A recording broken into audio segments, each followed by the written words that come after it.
Hi everyone, it's Miss West here from West Monkton. We're reading Roald Dahl's Fantastic Mr. Fox and we're on to Chapter 9, Mr. Fox Has a Plan. For 3 days and 3 nights this waiting game went on. How long can a fox go without food or water? Boggis asked on the 3rd day. Not much longer now, Bean told him. He'll make a run for it soon. He'll have to. Bean was right. Down in the tunnel the foxes were slowly but surely starving to death. If only we could have just a tiny sip of water, said one of the small foxes. Oh, Dad, can't you do something? Couldn't we make a dash for it, Dad? We'd have a little bit of a chance, wouldn't we? No chance at all, snapped Mrs. Fox. I refuse to let you go up there and face those guns. I'd sooner you stay down here and die in peace.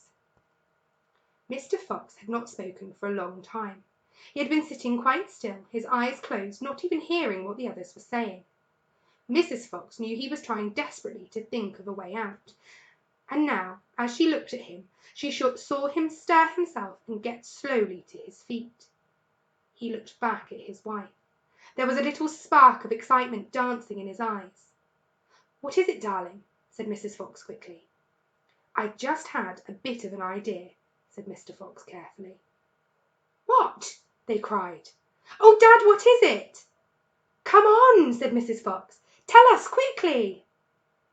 Well, said Mr. Fox. Then he stopped and sighed and shook his head sadly.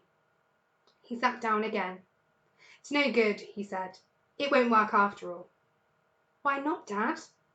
Because it means more digging, and we aren't any of us strong enough for that after 3 days and nights without food.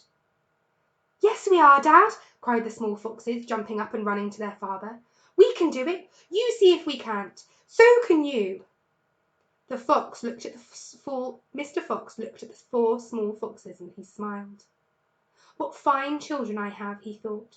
They are starving to death and they haven't had a drink for 3 days, but they are still undefeated. I must not let them down. I suppose we could give it a try, he said.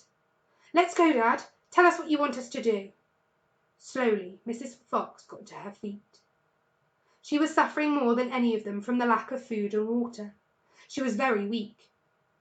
I'm so sorry, she said, but I don't think I am going to be much help.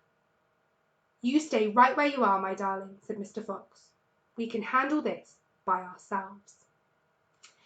We're on to Chapter 10, Boggis's Chicken House, number 1, next time. Bye!